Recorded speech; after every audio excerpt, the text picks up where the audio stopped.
Hey everyone, Jay Everett from Keller Williams here with Housing Jersey. Thanks for joining us today on the show. Is today a good time to get your paperwork together for pursuing a mortgage to buy a home? What would you need in order to do that? Also, are there unforeseen consequences of forbearance? And if you're getting a loan and you're going out into the marketplace, what about investing in real estate at this time? Things to know with our guest today on Housing Jersey.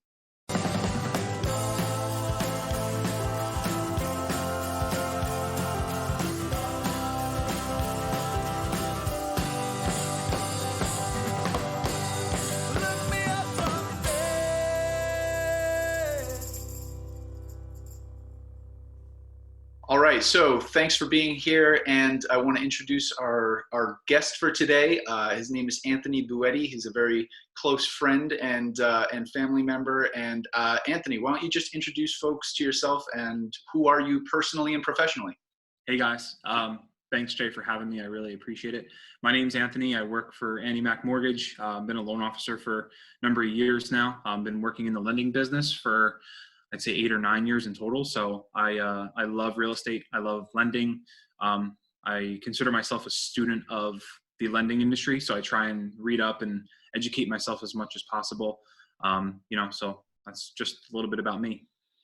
Yeah, and actually one of the questions I was going to ask you later, but I'll jump right in now is like, how did you get that bug, Anthony? Like, how did you get taken up into real estate as a pursuit? Because I know you've done a lot of different things, not just in the lending business, but also in real estate yourself as a pursuit. So how'd you get that bug? Where did that come from? So since I was a little kid, I have family members who worked in the construction industry. So real estate always seemed really cool to me. And I think that's really what made me passionate about real estate in general. So as a young kid, I was on job sites with my dad, with, family members and friends, just doing construction work, labor. And I liked it. I liked, being able to walk into something that, I could potentially own one day. So I think that really ignited a passion for real estate. And, I was grateful enough to get into the mortgage industry when I was young. I was 21 years old. And that's really all I've ever known as an adult, and I think, that mortgage knowledge has made me more passionate about real estate, from the financial side, what you can do as far as leveraging into, different ventures in real estate. So it's kind of cool. Awesome. And, as you're continuing to operate in the market and doing lending for folks who need it right now with your outfit and your team, what are you seeing with regard to the market right now and what people are asking or concerns that they're having in just generally the landscape with the fact that we're in a COVID-19 world? Yeah. So right now there's a lot of panic, which is normal for what's happening right now. I think people are, it's normal to be afraid, but I think on a bigger level, I think there's a lot of people looking to get into real estate right now. A lot of people thought that real estate was at its height. It was really good. It was too good to be true. I got to wait until it crashes to get in. So a lot of people right now are actually calling, kind of looking to take the next step to purchase real estate, to maybe buy another home or another rental property, because there's so much panic right now. So there's some weird things happening.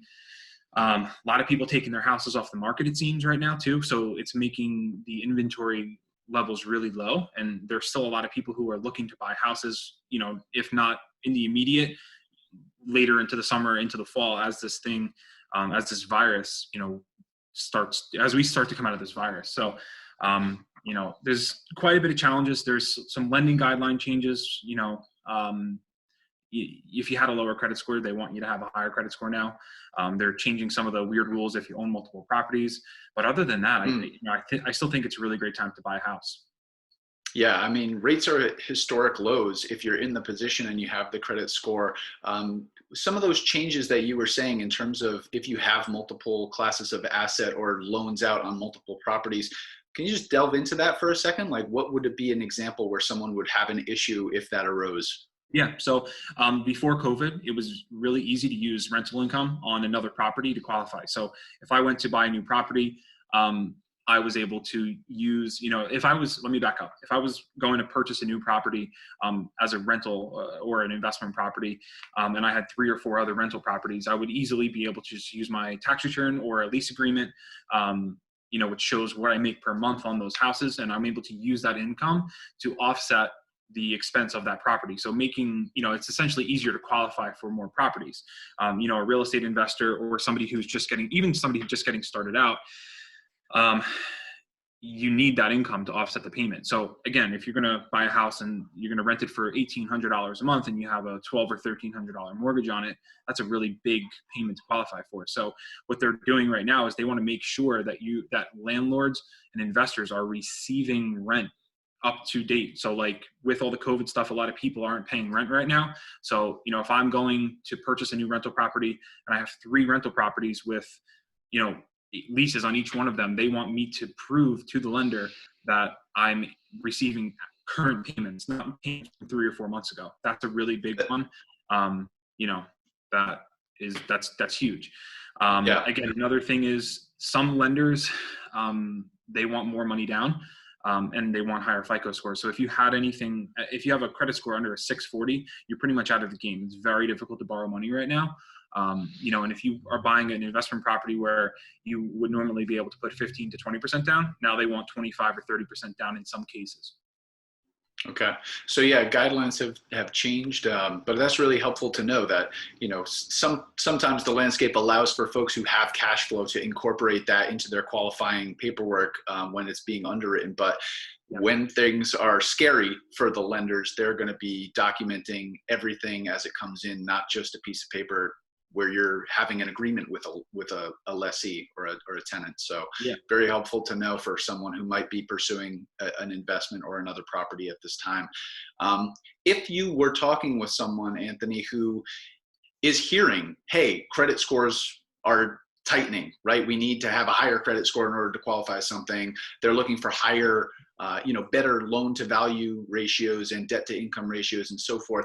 What are you telling folks if they are in that pool of people who were planning to pursue a purchase of a property in the next few months and all of this is going on? If they come to you and say, hey, Anthony, I'm interested, but I don't really know what's going on and I don't know what my first step is.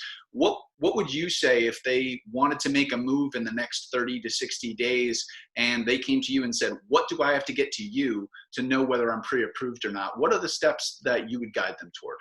Yeah, that's a great question. So, as a mortgage professional and also a real estate investor, I think it's really important to plan and educate yourself as much as possible. So I think, for somebody who is looking to make that move or take that next step, talking to somebody who knows the business, that's real estate side and mortgage side, and getting the, planning properly is really important. So if you had a 605 credit score and you were able to purchase a property a month ago, now more than ever, it's really important to talk to somebody in my position who knows what they're doing, because a lot of us have the ability to help improve someone's credit. So I have credit simulating tools that don't cost the client anything, where I can run a scenario, run their credit, run that client's credit and, pay this card off and, pay this card balance down to $2,000 and, make this small move on your credit. And you can get 60, 70 points in some cases, not very difficultly.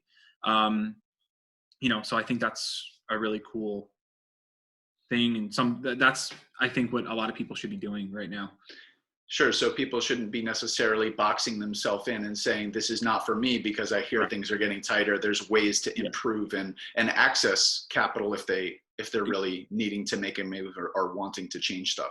Exactly. And in headlines you see too, like, oh, last week, Chase, it was all over the news. Chase, they don't want anybody under a 700 credit score right now, and they want 20% down.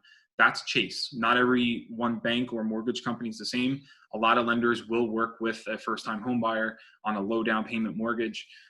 We'll work with credit scores, again, down to 640, sometimes down to 620. There has to be compensating factors, like meaning you need a lot of money, a lot of capital. But again, putting yourself in a position to win in this really weird time is really, really important. So even if you're not planning on making a move now, if you're planning on making that move in August, those guidelines are most likely not going to change anytime soon. So talking to somebody now is really important. I talked to somebody the other day, we put them we gave them a roadmap to be able to purchase a home in the fall. That's really important. Awesome. Yeah, it's really helpful when people actually can plan and feel like they have control of the variables that are going into such a large purchase. So that's really helpful to think about. And now getting into those purchases, and I know you alluded to the fact that you've done some investing in the past. What would you be looking for in your own portfolio, or what should someone else out there in the marketplace right now be thinking about, other than what we said earlier in terms of what they may or may not qualify for? What are those things that you advise folks who are looking to invest in real estate on, or thinking about in your own head right now during these times? Yeah. So a lot of people right now are scared. So, the first thing I would do is educate yourself. I know I just said that, but I would not only educate myself, in the lending rules and stuff. I would look at and listen to real estate groups and investors and see what other people are doing. A lot of people have lived through multiple economic turns. So looking to those people and see what they're doing right now, I think is really important. I have a lot of different people I follow and watch on the real estate investing side and on the lending side.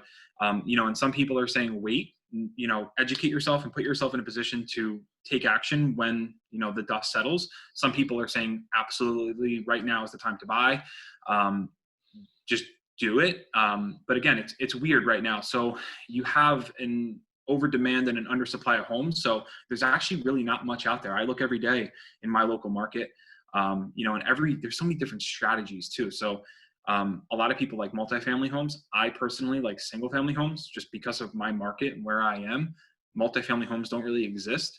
So you got to put yourself in a position and understand who you want your tenant to be, from an investment side, where you want to live. If you're looking to buy a house, there's so many different things that go into play, but I think taking a step back, thinking about what you want, talking to the right people to put you in a position to win, and just kind of watching. If you start watching the market now and then you see trends over the next 2, 3, 4 months, I think at that point you're more educated, you're prepared, and you could, start making decisions and taking action.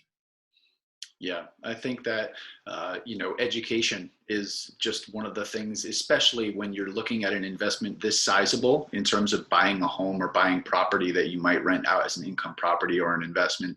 It's just so critical. And, I appreciate you taking the time to help folks understand more, because that's what this program's all about. So, anything else that you would say is priority information for someone who's out there? One of the things I thought we might talk about is folks who aren't necessarily going to buy a home, but already in their home, because as you said earlier, some people are taking advantage of the opportunity to not make payments on the properties that they either own or are renting in because of the options that the federal government has given for, forbearance, and as an example. So what are some of the things that people need to keep in mind if they are pursuing forbearance with their servicer or with their bank? Yeah. So there's a lot of terms and a lot of things being thrown out there right now. Two of the big ones are mortgage deferment and forbearance. Those are two different things. Mortgage forbearance is when you forbear your mortgage for, X amount of months. Deferment is where you take those payments and you defer the payments and you throw them onto the back of the term. So every servicer has a different set of rules that they're going by, but a lot of the servicers, from what I'm hearing from past clients and stuff, they are forbearing the mortgage. So if you have a $2,000 mortgage payment, you can't, or you don't want to make your mortgage payment for May, June, July, 3 months of mortgage payments at $2,000. You're going to defer, or you're going to forbear $6,000 in mortgage payments. A lot of the servicers want that money essentially as soon as you're back to work and your hardship's over. So you can find yourself in a position where if you forbear your mortgage for 3 or 4 months, you could owe your mortgage company those 3 months of payments and then the, say, August payment, and you could owe $8,000, which is really, really bad. So a lot of people don't understand that, and a lot of servicers and a lot of people, even the media, they're not really talking about that. So that can hurt somebody really bad. Obviously, if somebody is really severely impacted by this virus in more than one way, it's there for that reason. But for people who just don't want to make their mortgage payments for a few months, I would recommend looking at other options and cutting expenses elsewhere to be able to make that mortgage payment. Even if it's renting a room, there's so many different things you could do if you had to, when push comes to shove, to try and, make those payments. Again, unless you absolutely can't. A lot of these mortgage companies, when you owe that money at the end of the forbearance term, if you can't make that payment, they're going to either spread it out and make your next 12 to 18 months of mortgage payments really, really high, or they're going to ask you to do a mortgage modification. If you didn't lose your job, if you can't prove hardship in that situation, they won't even modify you. So you could run into a really weird situation there. And one of the hidden things that we're starting to realize in my industry is that you have to be on time for a mortgage. In order to qualify for a new mortgage, your current mortgage has to be on time for 12 months. So even if you went through the proper channels and deferred or forbore your mortgage payments, that can show up on credit in a bad way, and you actually wouldn't qualify for something else. So, let's take an example. If I have a home and it's May and I'm in the middle of the virus and I want to forbear my mortgage payments for 3 months, and then in 6 months, go and buy a new house and sell my existing one, I'm not going to be able to do that. So that's actually a really weird thing, because a lot of people right now, are going to want to upgrade. They're going to want to sell their houses. So it's going to be interesting how it all plays out. But yeah, I would be very careful with mortgage forbearance and deferring your mortgage payments. Yeah, absolutely. And I think, one of the critical things that you mentioned is you could look at this situation that we're in and the options on the table, and it could seem very appealing in the short term. But if you're looking to make a move in the next 12 to 18 months, it can have severe impacts on your ability to do so.